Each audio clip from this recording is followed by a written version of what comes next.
He's got room now. It's Leo Messi. 1-1. Ronaldo turns to dribble. Brilliant footwork. Amazing goal for Cristiano Ronaldo. Balotelli. Aguero.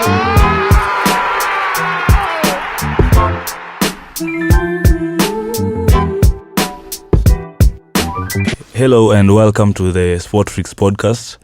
You're with me, Daniel Majani. And me, Kelvin Mwangi. Yeah, so this is what we have lined up for the show today. So the first topic of the day is that Liverpool are finally beaten, and it seems nobody wants the top four.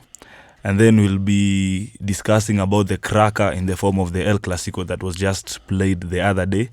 And finally, we'll be talking about the health mess that has brought upon the Serie A, whereby a lot of fixtures were cancelled over the weekend courtesy of the coronavirus. So sad. Yeah, let's jump to the first topic. And it seems that Arsenal, at least for now, will be the only club that can be termed as invisible, courtesy of Watford Football Club and one African guy by the name of Ismail Sarr, who was able to stop reggae.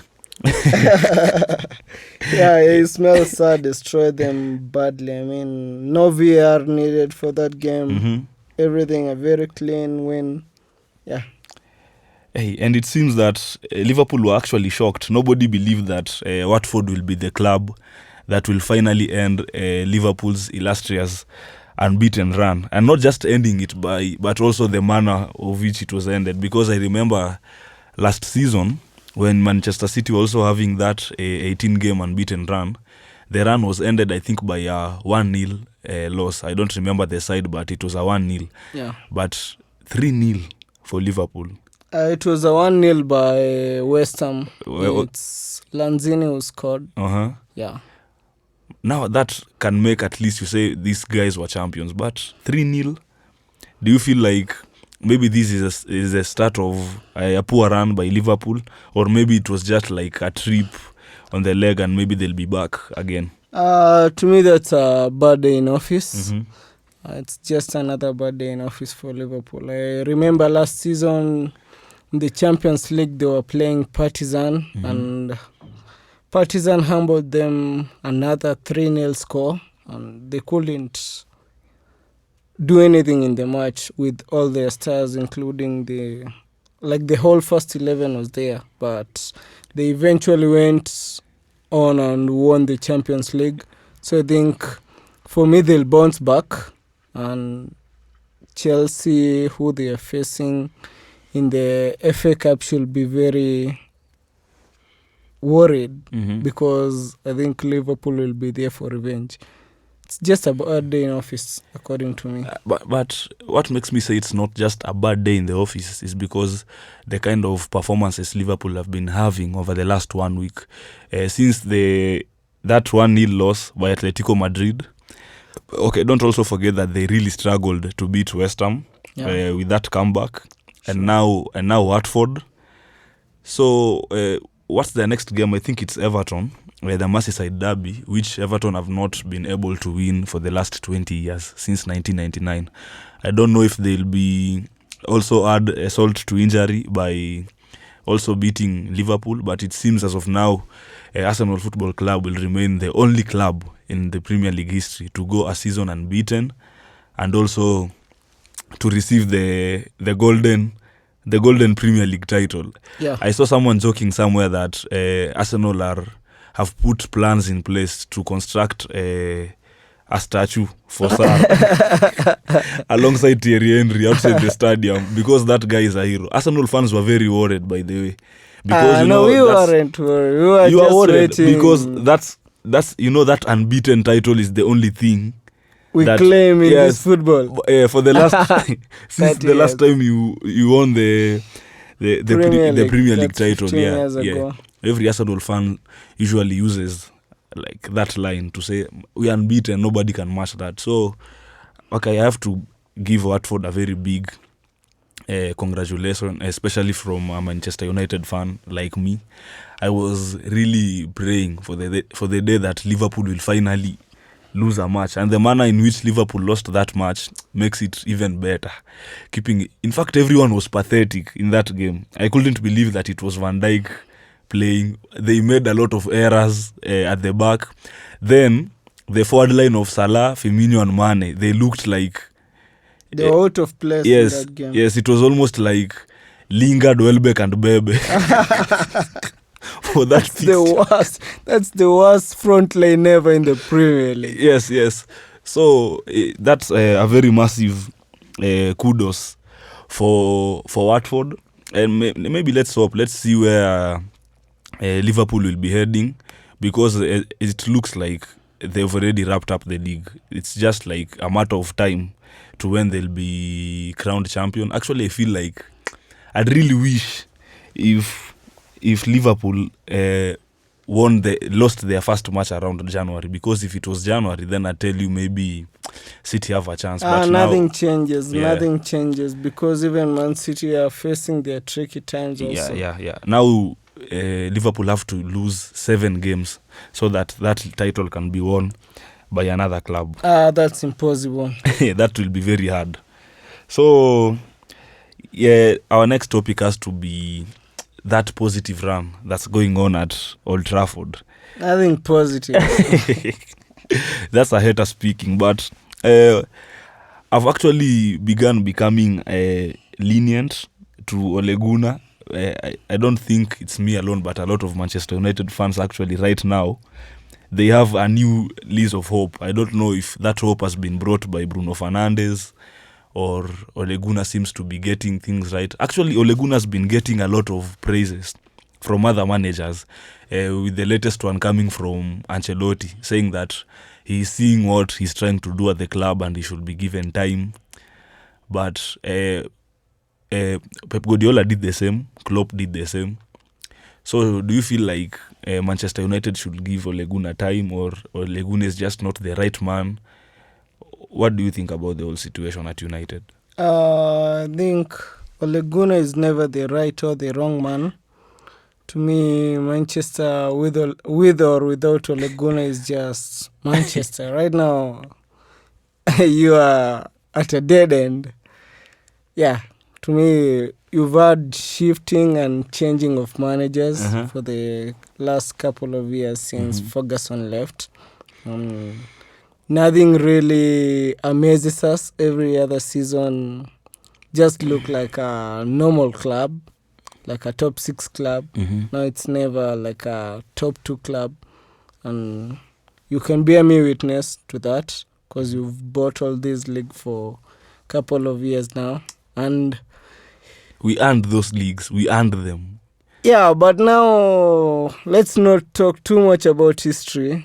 Liverpool can talk too much about history, but now they can claim a stake by talking about the present. So let's talk about the present. But Liverpool are not yet crowned champions. So but maybe they'll be... No, we just have to wait until unless May. Coronavirus this is the Premier comes to to the rescue of the no, world. No, that's silly. Unless it comes to England, then Liverpool just have to be crowned champions. But the coronavirus is the only thing that can stop Liverpool from winning the league this season.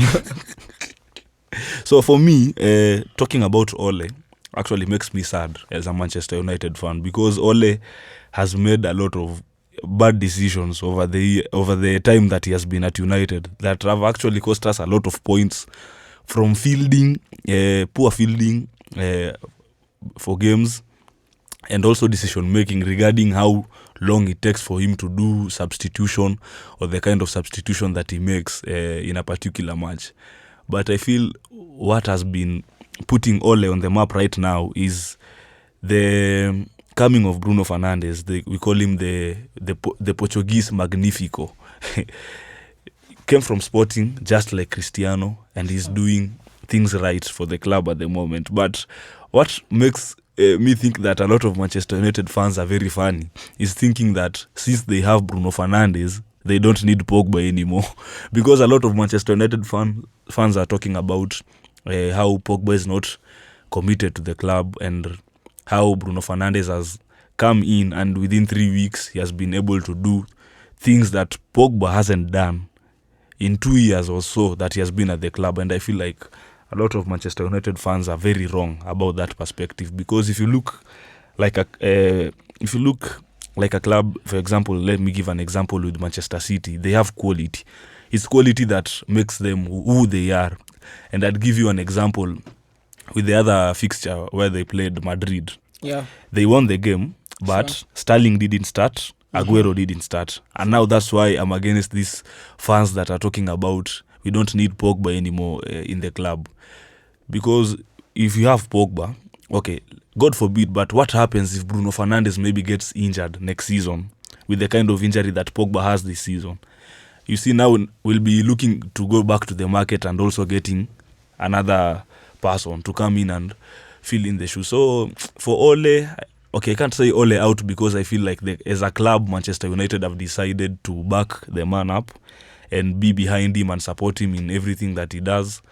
So I think we'll just wait and see. And another man that I don't know if you can say is under pressure or what is the former assistant manager to Pep Guardiola by the name of Mikel Arteta. The Current Arsenal coach. Yes, the current Arsenal coach. He has come in after shambolic performance by Unai Emery. So what can you say is his scorecard, like out of 10? To me, I think Arsenal haven't been winning lots of the games, but at the other side, they haven't been losing those games either. So I think to me, he has a score of 6 out of 10. I think we can do better, and I don't think this is satisfying as I expected. Though I can expect other decisions from him. Like he has a lot of decision making to consider, because you don't expect someone like Lacazette, who's misfiring from all cylinders, to be starting every other game. But he's not. But he made that decision. He's not starting anymore because no. Lacazette has been benched but almost 5 times in the last 8 games or so. But he started in a game against Olympiacos just the other week, and he bottled the game. No, the whole team bottled the game. In fact, him. He got so many chances, but none of them he could score or convert. That's very worrying, because right now in football we need very direct players. If you're a forward, your goal is to score goals, and that's your job. You don't have to be there to link the play. We don't need that right now. But Roberto Firmino is doing that perfectly well at Liverpool. He makes assists. Lacazette doesn't assist any. He just stands. Okay. Yeah.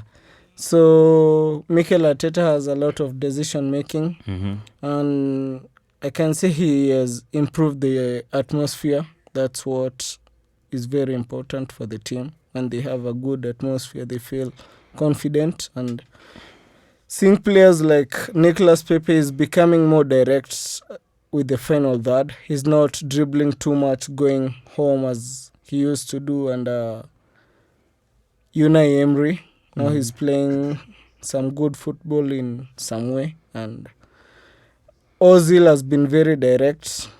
And Aubameyang is very reliable as usual. But having players like Nketiah, who are so good, being benched for Lacazette, who's out of form right now, I think to me is a very challenging thing for Arteta, because I think he has some respect with the hierarchy. Having Lacazette being an elderly player in the squad, he has to show some respect and have some faith in him. But he should start Martinelli in that position, because when Aubameyang drifts to be the center forward, he's very likely to score. When Lacazette is benched or substituted and Aubameyang falls as the number 9, he's very likely to score. He's done that a couple of times. So I think that's his natural position right now. He's like a target man. And the wing should belong to Saka and Martinelli. Like Zed should find some club. So, Sorry to say. so his time is just up for Arsenal Football Club, for Lacazette. Sure. I think we will be selling him in the summer. Very sure. Okay, so if I'm getting what you are saying correctly, you're trying to tell me that Arteta is the man to steer Arsenal forward. So you're okay with what he's doing at the club? Yeah, I'm very okay with him because I can see we are playing possessive football.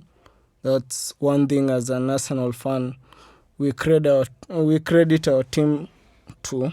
And when we start playing the English tiki-taka, feels a little bit convincing. So I can say I'm in for Arteta, and he just needs the support and the club to back him, the board to back him with some good money to buy players in the summer. Okay, I just hope Arteta will be able to convert that English tiki-taka and to goals and wins, because at the moment Arsenal are not looking like they can get enough goals to win them games, and they're also conceding a lot of goals. But by the performances that was seen yesterday when Arsenal were playing against Portsmouth by Pablo Mari, I guess that's his name, is that maybe Arsenal might have found themselves a very good centre-back to help out with what David Luiz and Socrates are trying to demolish at Arsenal. And speaking of, and after speaking about Arteta and Arsenal, now let's focus our attention to more serious matter, which has to be the top four, because at the moment it seems nobody wants to be in the top four. Actually, I saw a very amazing start over the weekend. I don't know if I should call it amazing or awful. And the stat says that whenever Chelsea have lost a game, Manchester United have never won on the same game week. So that means that United have never ever gained ground on Chelsea this season, because once Chelsea loses, United also loses or draws. Yeah. So I'm beginning to wonder, what is this top four thing that makes a lot of teams so afraid? Because also last season, there was a similar problem whereby Chelsea lost, then Arsenal follows, then United follows, then Tottenham completes. Yeah. And it seems that the pattern is also repeating itself this season. What is Lampard doing at Chelsea? Do you feel like he's the person to blame, or he doesn't have the right squad, or he's still maybe not in it because he's a fairly enough young manager in the team? What's Chelsea's problem, and what's hindering them from cementing that top four place, because they look very shaky at the moment? Yeah, they've been shaky because the experience with Lampard, I think he's a little bit experienced. To me, I wouldn't say that he's very mature. But he only has 1 year experience. Yeah, I don't deny, but Lampard was almost a coach player at Liverpool. At Chelsea. And also went to City and became just like a player and more of a coach. Just assisting Guardiola and Arteta there for some time. And when he went to the championship with Derby, he tried his best. So can say with the right players, Lampard can perform. But the problem is Chelsea board didn't back him up with some signings. They actually had a ban over the January. Over the January window, they could have done something so that they can cement their place in the top four. But right now we see they signed ZH. Maybe he'll be incoming in the summer. Yeah, it's a good signing, because they have like very poor stats going forward. They really don't have people to break in lines and maybe create enough chances, because a lot of strikers at Chelsea Football Club are actually finding it hard to get enough chances to win them games. So I think Ziyech will be a very wonderful signing for Chelsea. Yeah, like Willian right now, I think his time is gone at the Stamford Bridge. And many Chelsea fans can agree to that, because he's never a threat like he was 2 or 3 years ago.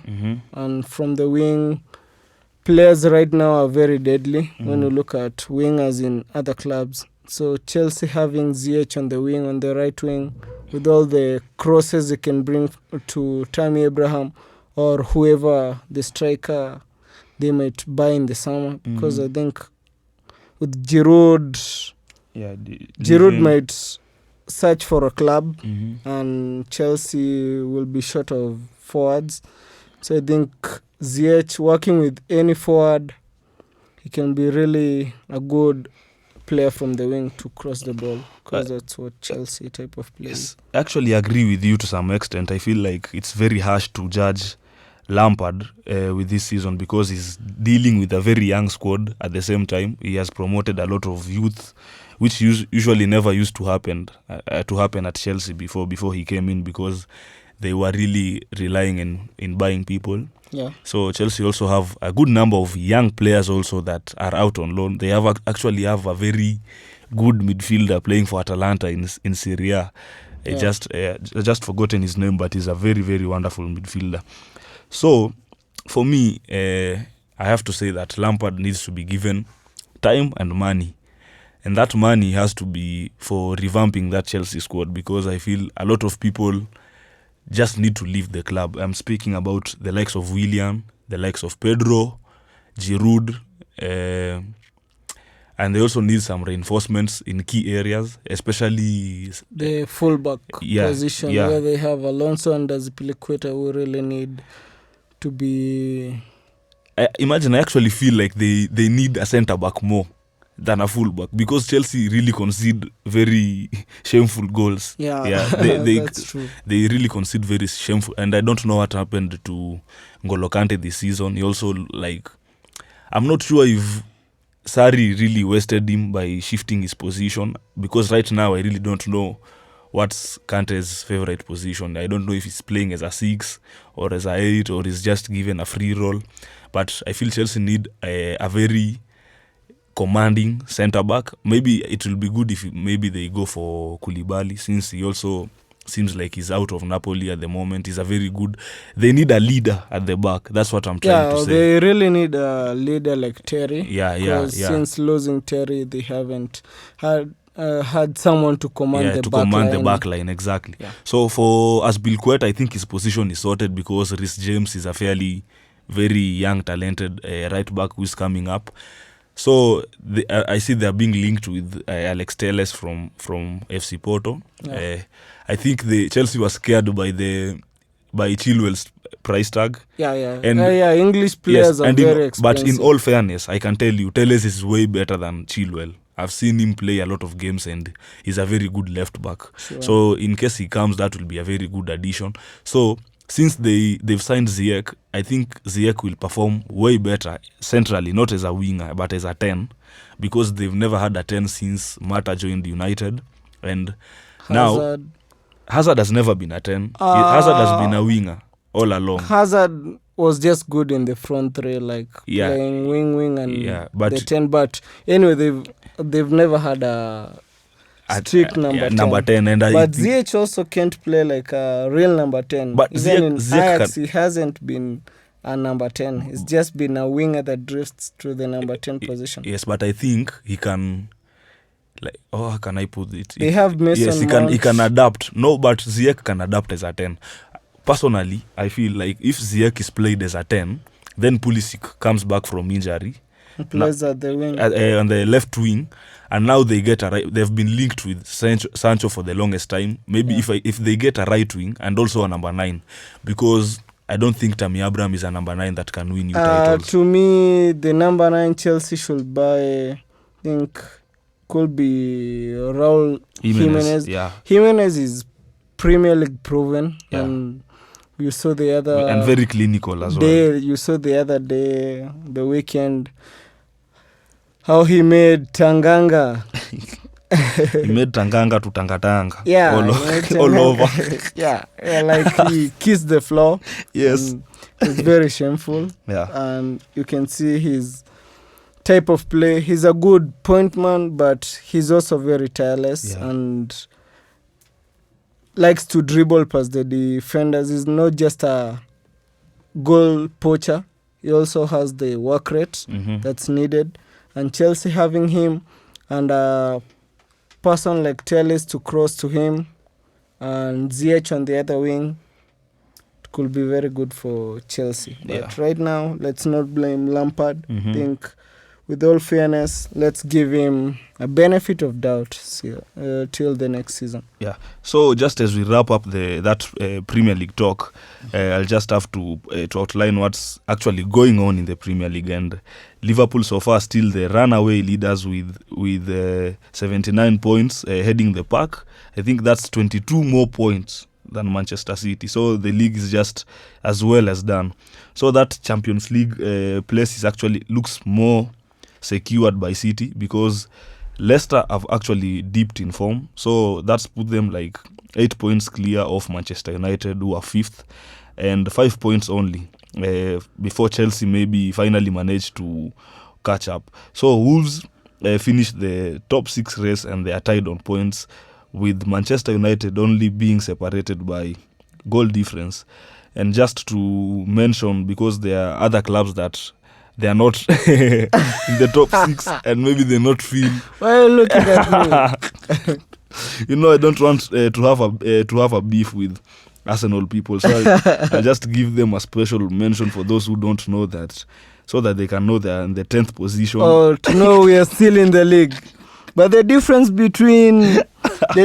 between number 4, who are Chelsea, and number 10, who's Arsenal, is just 8 points, and Arsenal have a game in hand. No problem. Until you play that game in hand and actually win it, you are still 10th. And the most scary thing is it's against Man City. So actually Arsenal should just do like Manchester United. They should just like win one more game so that they can be sure they won't be relegated, because that 40 points is the magic number. Yes.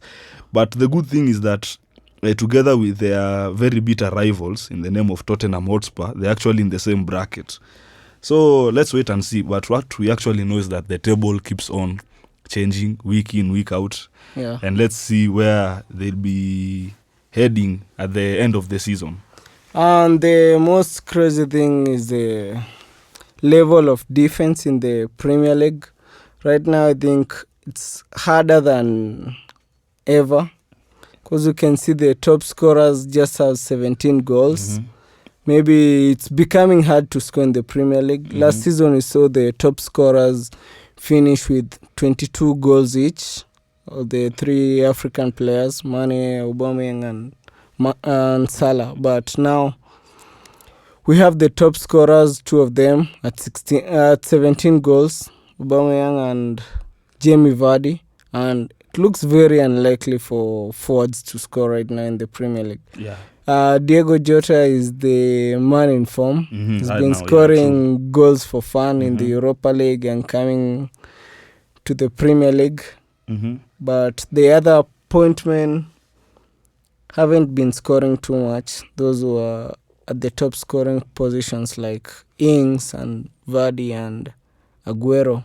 But as I said, it's been a tricky position with it's been a tricky time with the defense in the Premier League right now. Yeah. And it also looks what's actually funny with that statement is that you're saying it's very hard to score in the Premier League at the moment, but it's also very hard to keep clean sheets, because so I'm wondering who's scoring and what's happening, because clean sheets have been very hard to come by this season. I remember there's a time City almost went 13 consecutive games without keeping a clean sheet. They were receiving goals left, right and center. And it's been a norm this season, but Alisson is still leading the pack, I think, with 12 clean sheets. So it looks more sure than ever that he'll still win the Golden Glove at the end of the season. So let's shift our attention to Spain and cover a little bit of the Spanish La Liga, whereby over the weekend we had a crazy match, and for the first time I think in 2 years nothing crazy. Both Messi and Ronaldo were on the pitch. Just something funny is that Ronaldo was in the stands actually. Yeah, he was. But it seems he did more than Messi, who was on the pitch, because a lot of Real Madrid players are saying that talk that Ronaldo gave them over halftime is what actually helped them. Inspired them. Yes, to come back in the second half and take the game by its own and actually win it. So that puts the La Liga more competitive than ever, because for I think now the 5th time or so this season, the number one, the first and the second position have changed. It's been happening all over. Yeah, this between season. the normal, the usual suspects. Yeah, the usual suspects. Real and Barcelona. And now Real Madrid are 1 point ahead of Barcelona. Is it that season that Real Madrid will finally be able to lift the La Liga again? I feel so, because as bad as they looked like at the start of the season and expectations from last season when they were beaten out of the Champions League by Ajax, everyone said Real is done, their time is done, and right now they are proving people wrong, and they've actually been consistent the whole season. And I feel like because they are not conceding so many goals, I think they have almost the best defense in Europe right now. Just conceding 17 goals in the league. Their goal aggregate with Barcelona right now, with Barcelona scoring goals for fun, but leaking them also at a high rate at the back. Their goal difference is 31 goals each. But when you look at the head-to-head right now, in case they ever tie, Real Madrid will just win the league because they have now a better win because of the head-to-head. They've won one and drawn the other, right? Yeah. So they said consistency is what might make Real Madrid win this, but again, it's just a separation of 1 point. So you never know. A bad day in office for one team, then the other clinches the league. Though, as a Madrid fan, I would wish Madrid to just take this thing. Yeah, but sadly that won't happen because Madrid usually they drop points against very silly teams, if I might use that word, because you'll find like now they were able to beat Barcelona, which is good for the club, but maybe they'll face Eibar or Real Sociedad, or just another small club, even Alaves, Celta Vigo, Mallorca, just any of those, and they'll be able to drop points because they have done that more than once this season, whereby they get a draw or maybe get a loss, and now I feel like maybe that's where Barcelona will come in and take full advantage of that, and maybe, in fact, maybe even the table can change maybe this week or the other week, because I feel one of the team will have to drop points in one way or the other. So I can differ with you on that. When we look at Real Madrid in the league this season, they've just lost 2 games. But how many have they drawn? Oh, wait. Just wait for me to finish. Okay. And Barcelona have lost 5 games. So that tells you who can battle against smaller teams between the two. Then when you look at the games won for Barcelona have more wins. 17 wins versus Real Madrid's 16 wins. But now when you look at Barcelona this season, it's just so when you look at Crystal Palace and Barcelona, you can think like Barcelona is the Apple version, the iOS version of Crystal Palace. They've been bottling. I hope you're not trying to abuse people with Android. No, it's okay. No. Like the uniform just looks the same. Yes. And just think Barcelona is an upgrade of Crystal Palace. So this season, nothing big from. I can agree with you to some extent on the iOS version of Crystal Palace, in the sense that if you remove Messi from this Barcelona team, they can even become a bottom 10 team, because Barcelona, Lionel Messi has been able to carry them throughout the season. But in the matter of bottling the league, let me tell you one thing, Kevin, Yeah. It's much better to lose a game, than draw.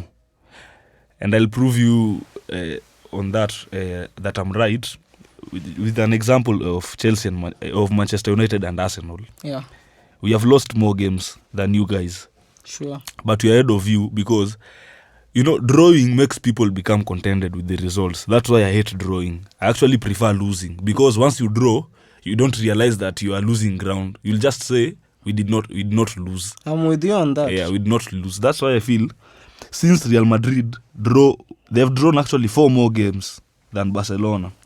That's why I feel like Barcelona have a better chance on this. But let's wait for May and see.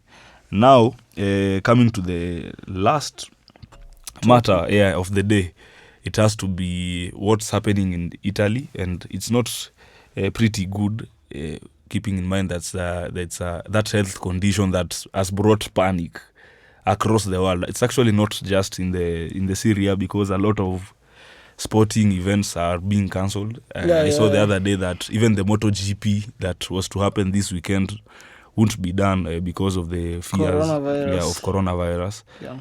And I think the chairman of the International Olympic Committee has also said that there are talks to postpone the Olympics. Yeah, so that they can be done. Be a huge blow. Yes, that can be done at the end of the year. So what about the Euro? There's Euro in wow. Yeah. this June. Yeah, in that's the summer, another. so Yeah, I don't know what will happen, but let's hope maybe it can be solved sooner rather than later, so that those of us who really love sports, and especially the game of football, will be able to enjoy the games. So over the weekend, some games were played, but most of them that were played, they were played like the stadium. The fans were not allowed in the stadium, so that in empty stadiums. I think it's called closed doors, closed doors. Yeah, so that they can reduce the amount of cases that are being contracted as the days go by. So Lazio was among the clubs that played, and that means now that they finally were able to peep Juventus on top of the table, and now they are 2 points clear, but Juventus has a game in hand, while Inter Milan has 2 games in hand. Actually, Juventus and Inter, they were to play over the weekend, but I think the officials for the 2 clubs, they were not able to come to a consensus on how the issue was to be handled. So that led to postponement of the match. But a club that's surprising many this season is Atlanta, because Atlanta played and they won 7-2. And that's not just the first time they've done that this season. I think they've scored 7 on 2 occasions. They've scored 6 on 2 occasions, and they have scored over 5 goals, I think, and almost 8 times this season. If you look at goals scored, they have 70 goals. That's the crazy. They have the most in goals, Serie A. I think, almost in Europe. Right? Yeah, 70 goals scored. Yeah. That's wonderful for a club like Atlanta, keeping in mind they don't exaggerately 200 million on buying a single player or so. Sure. So Atlanta has been doing pretty well, and also keeping in mind that their very good striker Duvan Zapata hasn't played almost all season because of injury. He just came back the other day, but he managed to grab a hat-trick over the weekend. So I see that Roma are trying to play catch-up, at least to earn a place in the Champions League. And I'm surprised that Napoli finally are able to be in the top. I don't remember if you know, but on our last episode, Napoli were actually around number 14. Yeah, they were very lowly ranked. Yes, but it seems... But they've beaten the odds. Gattuso has reversed the chemistry, and they are doing very well right now. And they are trying to catch up to those Champions League slots, because they are 6 points adrift now. Yeah, they are 6 points adrift, and it's shocking, though. Let's hope for the best for them. But Atlanta is almost guaranteed to be a top 4 club. Inter Milan and Juventus and Lazio have already proven they are in for it. So, and let's check at the list of the top scorers in the Serie A just to pass by. So one man, he's not a misery man anymore because he's had fantastic seasons. I think the last 3 seasons. Yeah. He's now scored over 100 goals for Lazio, Ciro Immobile, and I think he's in line to get the European Golden Shoe. And that will be a very wonderful feat, keeping in mind that thing has stayed with Messi, Ronaldo, and Suarez over like the last 8 seasons or so. So Immobile is leading the scorers log with 27 goals this season and 7 assists, followed closely by Cristiano Ronaldo. Not actually closely, because he has to score 2 hat-tricks so that he can get to Immobile. Never forget his Cristiano Ronaldo. Yeah, so we can never write him off anyway. Yeah. So Romelu Lukaku is coming in after Ronaldo with 17 goals. The United reject seems to be settling well in Milan, and maybe he can be able to push Milan to another title under Conte. So there's João Pedro who plays for Cagliari. Then Josep now this is another great man who plays for Atalanta. He's doing very good job there, followed by Lucas Muriel, Edin Dzeko, and I'm surprised because Dzeko has really missed a lot of games this season through injury. And also completing the top 4 is Francesco Caputo from Sassuolo, Lautaro Martinez, Inter Milan, Duvan Zapata from Atalanta. Yes, those are the top 10 in the top scorers log. So I really hope that this is the season that finally someone peeps Juventus. Yes, because I'm really sick and tired of that domination by Juventus. I told you, we all know how this ends. Yes. So let's watch. So you're pretty much confident that Juventus will still carry the day. Any other day. Okay, let's wait and see. And with that, we really want to thank you for sacrificing maybe your time, the little time to listen to your favorite show as we discuss the best in football. So thank you so much for tuning in for yet another episode. And until next time, goodbye. This is me, Daniel Majani. And me, Kelvin Mwangi. See you next time. Yes, keep it sporty and don't forget to follow us on our social media platforms, the Sports Freaks Podcast on all of them, Facebook, Twitter, and Instagram. And also watch our channel on YouTube. Thank you. He's got room now. It's Leo Messi. 1-1. Now they turn to dribble. Brilliant footwork.